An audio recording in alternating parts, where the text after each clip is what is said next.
नमस्कार दोस्तों, मैं सुनील कुमार आपका स्वागत करता हूं आपके अपने चैनल क्या ऐसा होता है में। दोस्तों, जैसे कि पितृपक्ष आने वाला है, पितृपक्ष का सबसे पहला मुहूर्त है 1 तारीख का। ठीक है, पितृपक्ष की पूजा, पितृपक्ष में जो पितृदोष की पूजा होने वाली है उसमें सबसे पहला मुहूर्त है 1 तारीख का, ध्यान रखना। तो दोस्तों, अगर आपके मन में ऐसा विचार आया है कि आप पितृदोष की पूजा करने वाले हैं और आपको जानकारी मिली है कि पितृपक्ष की पूजा सबसे ज्यादा फलदायी होती है और आप पूरी तरह से प्लान कर चुके हैं कि मुझे इसी पितृपक्ष में पूजा करानी है, तो यह वीडियो आपके लिए है। क्योंकि मैं अपनी वीडियो के माध्यम से आपको आज बताने जा रहा हूं कि अगर आप पितृदोष की पूजा करने जा रहे हैं, इसी पितृपक्ष में करने जा रहे हैं, तो आपको इन बातों के बारे में जानकारी हमेशा रहनी चाहिए जब तक आपकी पूजा पूरी तरह से संपन्न ना हो जाए।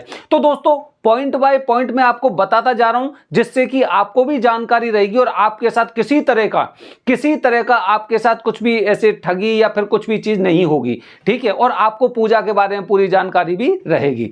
ठीक है दोस्तों, तो दोस्तों जैसे मैंने आपको बताया, हालांकि पितृपक्ष शायद 29 तारीख से शुरू हो रहा है। ठीक है, 29 के आसपास से शुरू हो रहा है, लेकिन पहला जो मुहूर्त है वो है 1 तारीख का। उसके पीछे की वजह दोस्तों ये है क्योंकि अब की बार पितृपक्ष पंचक में शुरू हो रहा है और पंचक में पितृदोष की पूजा शुरू नहीं कर सकते। तो ध्यान रखिए, अगर कोई भी गुरुजी आपकी पूजा 29 तारीख से 30 तारीख से शुरू करने वाले हैं, ठीक है, तो आपको यह बात ध्यान होनी चाहिए, या फिर 26 तारीख से 30 तारीख तक अगर आपके गुरुजी कोई भी पितृदोष की पूजा शुरू करने वाले हैं, तो ध्यान रखिए कि आप एक बहुत गलत कार्य कर रहे हैं, क्योंकि आपको जानकारी नहीं है और हो सकता है आप जिनके संपर्क में आने वाले हैं वो वरदानी पंडित जी नहीं है।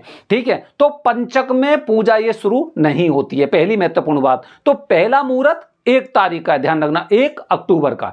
अच्छा, दूसरी महत्वपूर्ण जानकारी दोस्तों कि जब भी आप घर से जाएंगे तो घर से निकलने से पहले आपको एक अर्जी लगानी होती है। अर्जी का मतलब यह हो गया कि आप त्र्यंबकेश्वर भगवान से या भोलेनाथ जी से आप प्रार्थना कर रहे हैं कि आपकी पूजा सफल हो, आपकी यात्रा मंगलमय हो, जो हमारे घर में परिवार में जो पितृदोष की वजह से जो समस्याएं खड़ी हो रही हैं वो समाप्त हो जाएं। ठीक है, तो सबसे पहली बात आपको यह भी ध्यान रखनी है कि आपको अर्जी लगानी है। अच्छा, काफी लोग पूछते हैं कि एक बात बताइए गुरुजी कि हमें घर से क्या लेके आना है। दोस्तों, घर से आपको कुछ भी लाने की आवश्यकता नहीं है, केवल आपको वस्त्र लेकर आने चाहिए। काफी लोग कहते हैं कि वस्त्र मैं वहीं से खरीद सकता हूं, तो प्रयास करिए घर से लेके आइए। घर से वस्त्रों में आपको क्या लेके आना है? पुरुषों के लिए अंडरवियर, बनियान, धोती और गमछा सफेद रंग के। ठीक है, इसी तरह से जो महिलाएं हैं, महिलाओं के लिए पेटीकोट, ब्लाउज और साड़ी। ठीक है, ये लाल, पीला, गुलाबी या नारंगी रंग की होनी चाहिए, ये सफेद रंग की मत लेना। ठीक है, कोई भी अपने साथ जाए पितृदोष की पूजा करने तो उसे ध्यान होना चाहिए अपने साथ कभी भी काले, नीले, हरे रंग का वस्त्र ना लेके जाएं, ना पहन के जाएं। ठीक है, इसका भी आपको ध्यान होना चाहिए। तो घर से आपको मात्र अपने कपड़े लेके जाने, उसके अलावा कुछ भी नहीं है। अच्छा, त्र्यंबकेश्वर में काफी गुरुजी दक्षिणा के साथ आपके रहने खाने का भी इंतजाम करते हैं। ठीक है, तो आप सबसे पहले उनसे संपर्क करके हमेशा यही पूछिए कि इस दक्षिणा में मेरा रहना खाना शामिल है कि नहीं है। ठीक है, दक्षिणा 2 तरह की होती है, ध्यान रखना। एक, ग्रुप में पूजा करेंगे तो ग्रुप की पूजा की फिलहाल जो त्र्यंबकेश्वर में दक्षिणा है वो करीब 8,500 रुपए है। ठीक है, और प्राइवेट पूजा की दक्षिणा 21,000 रुपए है अगर आप अकेले में पूजा करना चाहते हैं। अगर आपसे कोई गुरुजी कम पैसे ले रहे हैं तो आपको ध्यान रखना है, जो ज्यादा भीड़ होती है ना, ज्यादा भीड़ में आपको पूजा नहीं करनी चाहिए। ठीक है, विशेष रूप से आपको ध्यान रखना है, क्योंकि पितृदोष की पूजा में जैसे नारायण बलि की पूजा होती है, नारायण बलि की पूजा में हम भगवान नारायण की पूजा करते हैं और पितरों की पूजा करते हैं। इस हाथ से सीधे हाथ से हम भगवान विष्णु की पूजा करते हैं या फिर भगवान की पूजा करते हैं, इधर से पितरों की करते हैं। ठीक है, इनकी सामग्री अलग होती है, इनकी सामग्री अलग होती है। गलती से अगर आप 40, 50, 100 लोगों के बीच में अगर आपको भी ग्रुप में शामिल कर दिया जाता है तो आप ये निश्चित रूप से मानिए कि हो सकता है पहले दिन की पूजा 4 घंटे की होती है, अगर सीधे हाथ से कार्य अपने पितरों को कर दिया और उल्टे हाथ से जो लेफ्ट हैंड है उससे अगर आपने देवताओं का कार्य कर दिया, भगवान का कार्य कर दिया, तो आपको उस पूजा को ये मान लो कि पूजा आपने वहीं पर खत्म कर ली या फिर खराब कर ली। तो इसीलिए आपको ये विशेष रूप से ध्यान होना चाहिए, ज्यादा बड़े ग्रुप में आप पूजा मत करिए। ज्यादा से ज्यादा 10 लोग हों, 12 लोग हों तो आप पूजा करिए, अन्यथा मत करिए। किसी और मुहूर्त में करिए, लेकिन इस तरह की पूजा का मुझे नहीं लगता कि किसी तरह का कोई फायदा है कि आप 100 लोगों में, 50 लोगों में, 30 लोगों में इस तरह से पूजा आप करने वाले हैं। ठीक है, तो इस तरह से आपको विशेष रूप से ध्यान रखना, जब भी आप गुरुजी से बात कर रहे हैं तो गुरुजी से पूछिए, गुरुजी ग्रुप में मेरे में कितने लोग रहने वाले हैं। ठीक है, और जब पूजा से पहले आप देखिए कि क्या वाकई में उतने लोग हैं या नहीं है। अगर ज्यादा लग रहे हैं आपको तो आप मना कर दो, गुरुजी मैं पूजा नहीं करने वाला हूं, साफ बोलिए। ठीक है, वहां पे पंडितों की कमी नहीं है, अगले इस मुहूर्त में नहीं तो अगले मुहूर्त में आपकी पूजा हो जाएगी। लेकिन मैं पूजा यहां पर चाहे भले ग्रुप में करने आया हूं, लेकिन विधि विधान से पूजा मैं यहां पे करने आया हूं। ठीक है, अच्छा, अगली महत्वपूर्ण जानकारी दोस्तों, जिन गुरुजी से आपका संपर्क हुआ है ध्यान रखना आपकी पूजा वही करें। ऐसा नहीं हो कि मुझसे संपर्क किया, मुझसे संपर्क करने के पश्चात मैं किसी और से संपर्क करा रहा हूं, वो किसी और से संपर्क करा रहे हैं और इस तरह से एक चेन बनी हुई है, वो आपकी पूजा करने वाले हों। और वो हमेशा क्या बोलते हैं कि आपकी अंतिम दिन की जो तीसरे दिन की पूजा है वो मैं खुद करूंगा। ठीक है, तो जो स्थान बताया गया है उसका भी आपको ध्यान रखना है कि त्र्यंबकेश्वर में संगम पर स्थान है जो पितृदोष की पूजा होती है। 2 दिन की पूजा आपकी उसी स्थान पे होगी, जैसे गोदावरी अहिल्या क्षेत्र बोलते हैं, महाशमशान क्षेत्र बोलते हैं, सती क्षेत्र भी बोलते हैं। ठीक है, वहीं पे आपको अपनी पूजा करवानी चाहिए। आश्रम वाले पंडित जी होते हैं उनसे आपको दूरी बना के रखनी चाहिए। ठीक है, अगर आश्रम वाले पंडित जी अगर आपकी उस क्षेत्र में पूजा नहीं करवा पा रहे हैं तो आपको पूजा से कोई फायदा नहीं, मैं आपको बताने जा रहा हूं। ठीक है, हमेशा ध्यान रखना है आपको, जो स्थान बताया गया उसी स्थान पर आपको ये वाली पूजा करनी चाहिए। ठीक है, और इसीलिए जो वरदानी पंडित जी आपकी पूजा कराने वाले हैं तो वो उसी स्थान पर कराएंगे।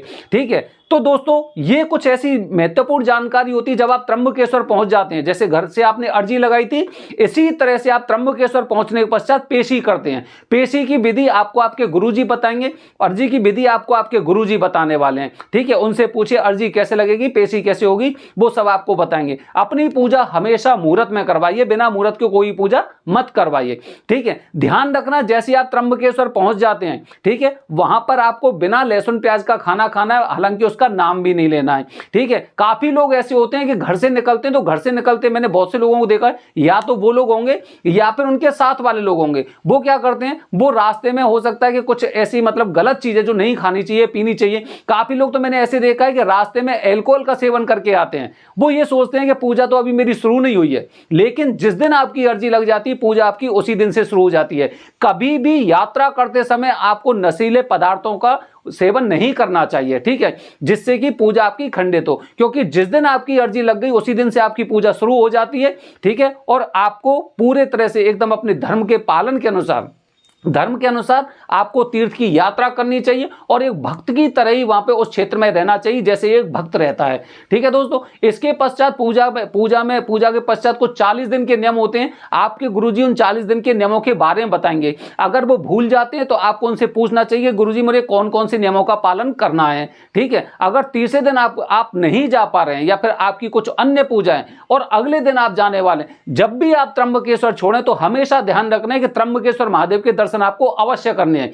बिना दर्शन करके आपको त्र्यंबकेश्वर को नहीं छोड़ना है। ठीक है, आप चाहे 2 दिन रहिए, 4 दिन रहिए, 5 दिन रहिए, लेकिन जिस दिन आप घर से निकलने वाले हैं उस दिन आपको स्नान करने के पश्चात, कोसावर तीर्थ है, कोसावर तीर्थ में स्नान करने के पश्चात आपको वहां से निकलना चाहिए।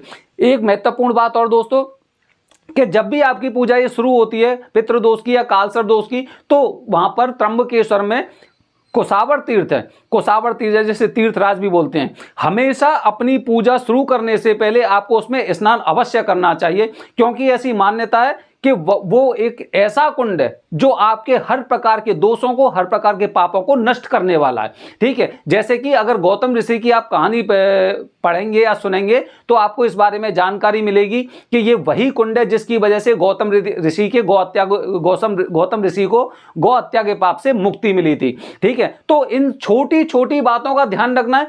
एक और सबसे अंत में एक और महत्वपूर्ण बात कि हम इस नेचर को, इस प्रकृति को अपना, अपने परिवार का हिस्सा समझें। ठीक है, ऐसा नहीं कि जब आप ऐसे तीर्थ क्षेत्र में जा रहे हैं तो केवल आपको वहां पर केवल पंडित जी का ध्यान रखना है, लोगों का ध्यान रखना है, बल्कि जो वन्य जीव, मतलब जो जीव जंतु हैं, उनका भी आपको विशेष रूप से ध्यान रखना है। गाय के लिए चारा, ठीक है, या फिर पक्षियों के लिए कुछ आपको कुछ उनके लिए डालना चाहिए, चारा डालना चाहिए। ठीक है, इस तरह से आपको इन सब चीजों का विशेष रूप से ध्यान रखना चाहिए। दोस्तों, पूजा आप एक ऐसे करने जा रहे हैं क्योंकि ये पूजा हर पुरुष को अपने जीवन में कम से कम एक बार अवश्य करनी चाहिए, कम से कम।